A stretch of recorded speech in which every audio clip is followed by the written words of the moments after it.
اعوذ باللہ من الشیطان الرجیم بسم اللہ الرحمن الرحیم۔ ناظرین اکرام، السلام علیکم ورحمۃ اللہ وبرکاتہ۔ میں صوفی جی ایم خلیل قادری الچشتی افتخاری خاک پائے پنجتن پاک پھر آپ کی خدمت میں ایک نیا موضوع لے کر حاضر ہوا ہوں۔ لیکن اس سے پہلے اگر آپ ہمارے چینل پہ نئے ہیں، ہمارے چینل کو سبسکرائب کیجئے، لائک کیجئے، شیئر کیجئے۔ عزیزان محترم، آج ہم جس موضوع پر بات کرنے والے ہیں اس موضوع کا عنوان ہے اللہ کا پتہ۔ لہذا ہر بندہ با تحقیق پر فرض ہے کہ وہ اللہ کی شناخت یعنی اللہ کی معرفت حاصل کرے، کیونکہ نماز کا حقیقی لطف حاصل کرنے کے لیے اللہ کی معرفت لازمی ہے۔ اللہ کی معرفت حاصل ہوگی تو بندہ صحیح لطف جو نماز میں ملنا چاہیے وہ اس بندے کو حاصل ہوگا۔ جیسے کہ نبی کریم صلی اللہ تعالیٰ علیہ وسلم آپ کی حدیث مبارک ہے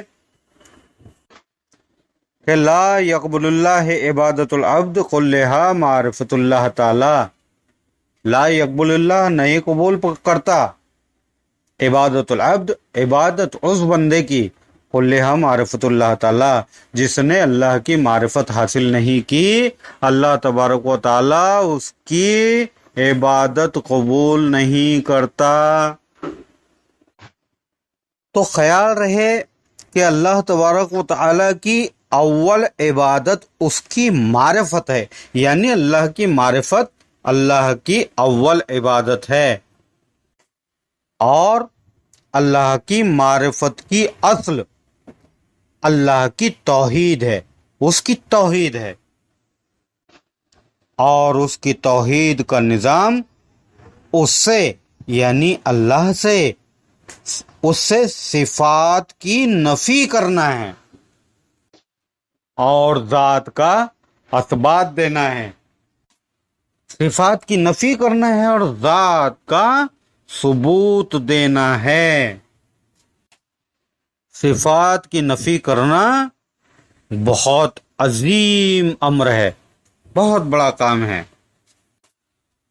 اس کی صفات کی عقلیں گواہی دیں، یعنی سمجھ سکیں وہ تمام چیزیں جن کی صفات کی عقلیں شہادت دیں وہ سب مصنوع ہے، یعنی بنائی ہوئی ہے۔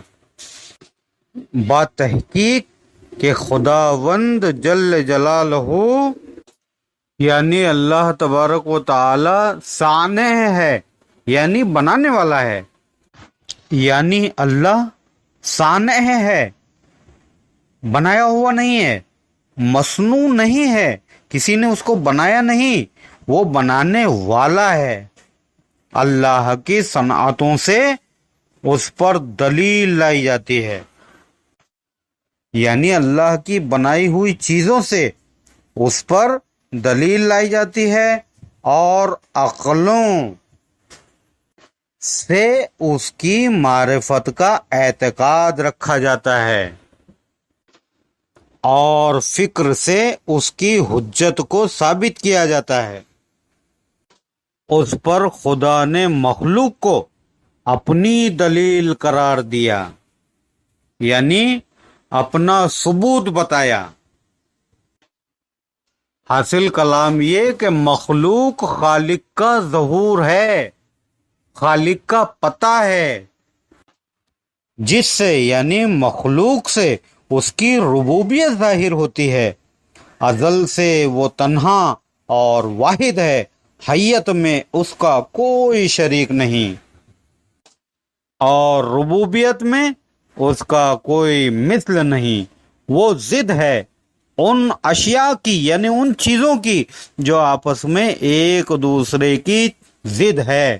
وہ جانتا ہے کہ اس کے مقابلے میں کوئی نہیں، اور آپس میں ایک دوسرے سے مشابہ رکھنے والوں میں اس کی کوئی برابری نہیں۔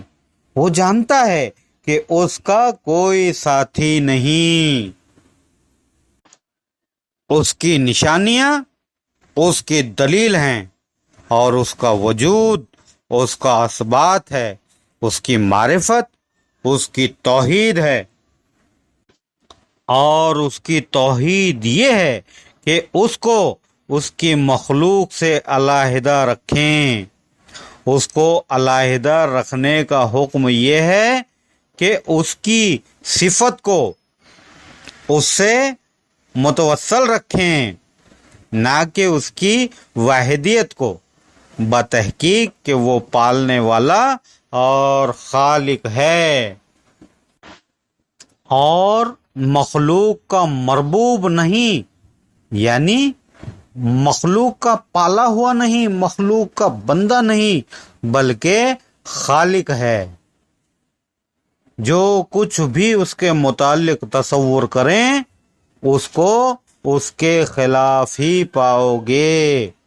اس کے بعد فرمایا مولا علی، اس کے بعد فرماتے ہیں وہ ایسا نہیں ہے کہ جس کے نفس کو کوئی پہچان سکے، وہ دلیل کے ساتھ اپنے پر دلالت کرنے والا ہے اور اپنی معرفت کا عطا کرنے والا ہے۔ اسی لیے اللہ تبارک و تعالی قرآن کریم میں فرماتا ہے کہ جو ہماری راہ میں مجاہدہ کرتے ہیں، جو ہماری راہ میں سفر کرتے ہیں، ہم انہیں دکھاتے ہیں اپنی نشانیاں عن قریب ان کے اندر ہی، تاکہ انہیں یقین ہو جائے کہ وہی حق ہیں۔ حدیث قدسی میں خود مالک حقیقی یعنی اللہ تبارک و تعالی فرماتا ہے ان اللہ خلق آدم علی صورتہ، ہم نے یعنی اللہ نے آدم کو اپنی صورت پہ پیدا کیا، اور فرماتا ہے وَنَحْنُ أَقْرَبُ إِلَيْهِ مِنْ حَبْلِ الْوَرِيدِ وَهُوَ مَعَكُمْ أَيْنَمَا كُنْتُمْ وَفِي أَنفُسِكُمْ أَفَلَا تُبْصِرُونَ۔ وَنَحْنُ أَقْرَبُ إِلَيْهِ مِنْ حَبْلِ الْوَرِيدِ، میں تمہاری شہرگ سے بھی قریب ہوں، وَهُوَ مَعَكُمْ أَيْنَمَا كُنْتُمْ، تم جہاں ہو وہیں حق ہے، وَفِي أَنفُسِكُمْ أَفَلَا تُبْصِرُونَ، تم اپنے نفسوں کے اندر کیوں نہیں دیکھتے؟ ہر بندے با تحقیق کو چاہیے کہ اپنے وجود کو آئینہ بنا کر تحقیق کی آنکھوں سے اپنے آپ کی ذات کا جائزہ لیں کہ ہم کیا ہیں، ہم کون ہیں، ہماری ابتدا کیا ہے، ہماری انتہا کیا ہے، ہم آئے کہاں سے، ہم ہے کہاں، ہمیں جانا کہاں ہے۔ جس شان کا نام بندہ ہے وہ شاہکار عظیم ہے، اسرار نایاب ہے۔ اس اسرار کو، اس راز کو سمجھنے کے لیے مرشد کامل کی نسبت کی ضرورت ہوتی ہے۔ مرشد کامل وہ جو حق جانتا ہو، صرف یہ نہ ہو کہ وہ لبادہ اوڑھ کر بظاہر پیر بن کر گھومیں، بلکہ وہ رہنمائے مکمل ہو۔ اسی موضوع پر مولانا روم رحمۃ اللہ علیہ مثنوی شریف میں فرماتے ہیں کہ خبردار، شیطان بھی دست ید اللہ لیے رہبروں کی شکل بنائے ہوئے، صوفیت کا لبادہ اوڑھے ہوئے گھوم رہا ہے۔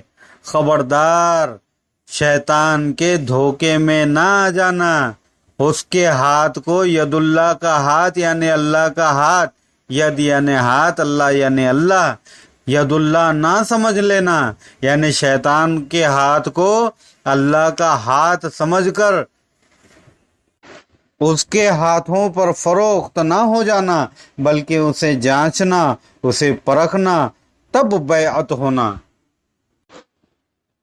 خیال رہے کہ حضرت انسان احسن التقویم کا راز ہے، احسن التقویم کا راز حضرت انسان ہے۔ اس خاکی طلسم و طلسمی پتلے کی صورت کا نقشہ بغور اگر دیکھا جائے تو اسی نقشے میں قدرت الہیہ کی صفت آپ کو نظر آئے گی۔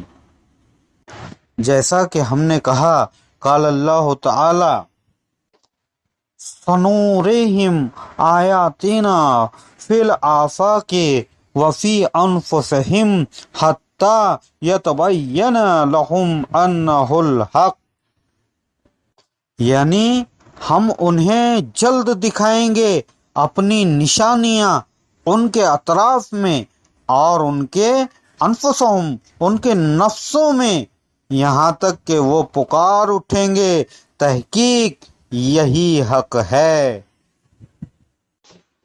تو جب بندہ نسبت مرشد کامل کے توسل سے من عرف نفسہ فقد عرف ربہ کے تحت اپنے آپ کی پہچان کر لیتا ہے، اپنے آپ کا عرفان اسے ہو جاتا ہے،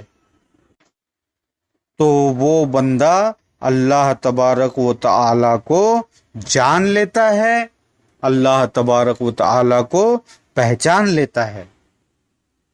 خیال رہے کہ نسبت مرشد کامل حقیقت میں وہ آئینہ ہے کہ جیسے ظاہری آئینے میں ہماری صورت دکھائی دیتی ہے، اسی طرح مرشد کامل روحانیت کا آئینہ ہے جو ہماری اصلی وجود، ہماری اصلی صورت، ہمارا اصلی وجود کیا ہے، ہماری اصلی صورت کیا ہے، ہمارا مقام کیا ہے، ہم کیسے دکھائی دیتے ہیں، جب تک ہمارے سمجھ میں نہیں آ سکتا، جب تک ہم مرشد کامل کو اپنا آئینہ مکمل نہ بنائیں اور ایمان کی آنکھوں سے اس آئینے میں نہ دیکھیں۔ مولا کریم جو بے پیر ہے انہیں کامل پیر عطا کرے، اور جو لوگ دست بیعت ہو چکے ہیں، جو لوگ مرید ہو چکے ہیں، انہیں اپنے پیر کی اطاعت کرنے کی توفیق عطا فرمائیں۔ آمین ثم آمین۔